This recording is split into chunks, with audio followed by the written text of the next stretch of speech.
বন্ধুরা আজকের ভিডিওটা অনেক বেশি গুরুত্বপূর্ণ। শুধুমাত্র একটি মাত্র অ্যাপের মাধ্যমে তোমরা ডেইলি 200 থেকে 300 ফলোয়ার্স বাড়াতে পারবা। তো কোন অ্যাপস কিভাবে বাড়াতে হবে আজকের ভিডিওতে তোমরা অবশ্যই পুরোটা কন্টিনিউ করে আশা করি শিখতে পারবা। অনেক কাছের নতুন কন্টেন্ট ক্রিয়েটর তারা আসলে এই অ্যাপগুলো ব্যবহার করে না, সেই জন্য তাদের পেজের মধ্যে ফলোয়ার্স বাড়ায় না, ঠিক আছে। তো আজকের ভিডিওতে দেখানোর চেষ্টা করবো। স্ক্রিনটা অবশ্যই আপনারা একটু লক্ষ্য করেন, আমি বেশি কথা বলবো না, মূল কাজে আমরা চলে যাচ্ছি। তো এখান থেকে সোজা হচ্ছে আমরা স্ক্রিনের মধ্যে চলে আসলাম। এখান থেকে আপনি চলে যাবেন, আপনি আপনার হচ্ছে এই যে প্লে স্টোর আছে, আপনি আপনার প্লে স্টোরে চলে যাবেন, ঠিক আছে। তো আমি আমার প্লে স্টোরের মধ্যে চলে যাচ্ছি। আমি আমার প্লে স্টোরে চলে আসলাম। প্লে স্টোরে চলে যাবার আপনার হচ্ছে এখানে হচ্ছে সার্চ বারের মধ্যে ক্লিক করবেন।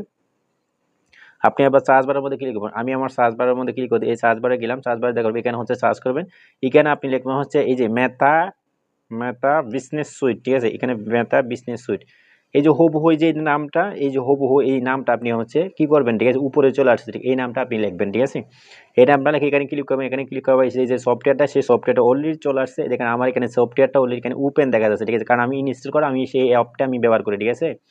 সেই অ্যাপটা আমি ব্যবহার করি, সেজন্য আমার এখানে ওপেন দেখা যাচ্ছে, ঠিক আছে। আপনি যেহেতু ব্যবহার না করেন, আপনার এখানে হচ্ছে ইনস্টল দেখাবে। তো আমি যেহেতু ব্যবহার করা আছে, সেজন্য আমি শুধু ব্যাক নিয়ে নেবো, ঠিক আছে।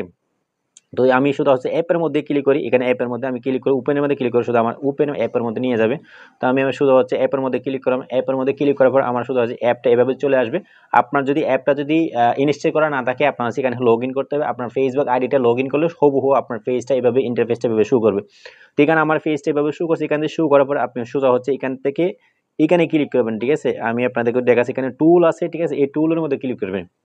আপনি আবার এই টুলের মধ্যে ক্লিক করবেন। আমি আমার টুলের মধ্যে ক্লিক করি। টুলের মধ্যে ক্লিক করার পর আপনি শুধু এখানে ক্লিক করবেন, এই যে নোটিফিকেশন আছে, নোটিফিকেশন, এই নোটিফিকেশন বাটনের মধ্যে আপনারা ক্লিক করবেন, ঠিক আছে। এই নোটিফিকেশন বাটনের মধ্যে আপনারা ক্লিক করবেন। তো আমি আমার নোটিফিকেশন বাটনের মধ্যে আমি ক্লিক করে দিয়েছি। নোটিফিকেশন বাটনের মধ্যে ক্লিক করে দিলাম। ক্লিক করে দেওয়ার পর আপনারা এখানে অলরেডি দেখতেছেন ফেসবুকের তরফ থেকে আমাকে নোটিফিকেশন পাঠিয়েছে। এরা আমার ভিডিওতে দেখছেন, আমি আপনাকে দেখাচ্ছি, ঠিক আছে। এরা আমার ভিডিওতে লাইক কমেন্টস করছে, ঠিক আছে, কিন্তু আমার পেজের এরা হচ্ছে ফলোয়ার্স না। ফেসবুকের তরফ থেকে আমাকে এটা পাঠিয়েছে সাজেশন, ঠিক আছে, সাজেস্টের মধ্যে আসছে আর কি, ঠিক আছে। এরা আমার ভিডিওতে লাইক কমেন্টস করছে, কিন্তু আমার পেজের এরা হচ্ছে ফলোয়ার্স না। এখন আমি এখানে এক ক্লিকের মাধ্যমে সেন্ড ফার্স্ট 20 ইনভাইট, ঠিক আছে, আমি এক ক্লিকের মাধ্যমে 20 জনের কাছে এই নোটিফিকেশনটা পাঠাবো, ইনভাইটটা পাঠাতে হবে, তারা যেন আমার পেজের মধ্যে যুক্ত হতে পারে, ঠিক আছে, তারা যেন আমার পেজটা হচ্ছে ফলো করে, ঠিক আছে। সেই জন্য আমি এখান থেকে সোজা হচ্ছে এই যে ফেসবুকের তরফ থেকে পাঠিয়েছে, এটা কিন্তু আমি না, ঠিক আছে। এখান থেকে আমি যদি সেন্ড বাটনে ক্লিক করি 20 জনের কাছে চলে যাবে। তো আমি এখানে সেন্ড বাটনের মধ্যে ক্লিক করেছি, সেন্ড বাটনে ক্লিক করে দিলাম। সেন্ড বাটনে ক্লিক করার পরে 20 জনের কাছে কিন্তু একটা নোটিফিকেশন চলে গেছে। এখন আমি যদি আমার যদি রিফ্রেশ করি, ঠিক আছে, এখানে আঙ্গুল দিয়ে ধরে আমি যদি এভাবে টান দিই, ঠিক আছে, উপরে কিন্তু আপনারা দেখতেছেন রিফ্রেশ করলে আমার বাকি যারা আছে তাদের নামগুলো এখানে আবার শো করবে। দেখেন অলরেডি আমি কিন্তু 20 জনের কাছে পাঠিয়েছি, আরো 20 জন চলে আসলো, ঠিক আছে, ফেসবুকের তরফ থেকে পাঠিয়েছে, ঠিক আছে।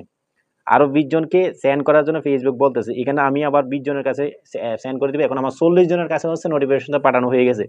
এখন আমি আবার হচ্ছে এখান থেকে টান দিব, ঠিক আছে, স্ক্রল করে এভাবে টান দিব। টান দিলে এটা হচ্ছে আবার হচ্ছে রিফ্রেশ হবে। রিফ্রেশ হওয়ার পরে বাকি যারা আছে তাদের নামগুলো এখানে শো করবে, ঠিক আছে।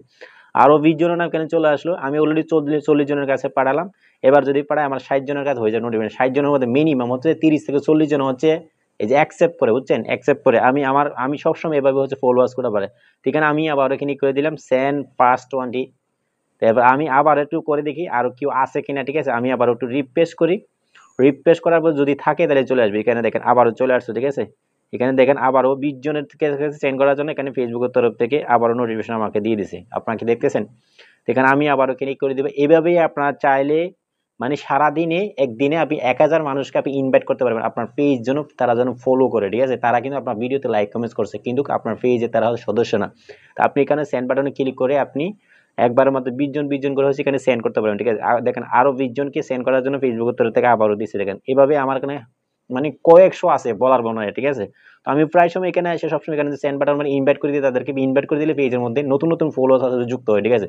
আমার কিভাবে এত হচ্ছে দৈনিক 300-400 করে ফলোয়ার্স পারে, এই টেকনিকগুলো কাজে লাগিয়ে, ঠিক আছে, আমার পেজের মধ্যে হচ্ছে দৈনিক 300-400 করে হচ্ছে ফলোয়ার্স বাড়ে, ঠিক আছে। তো আপনিও কাজে লাগান, ভিডিওটি কন্টিনিউ পুরোটা দেখে সুন্দরভাবে পরে ভিডিওটি শেয়ার করে অবশ্যই নতুন দেখার একটা সুযোগ করে দিন, কারণ নতুনরা এই ভুলগুলো বেশি করে, এরা জানে না, ঠিক আছে। কেউ কিভাবে ফলোয়ার্স গুলো বাড়াতে হবে।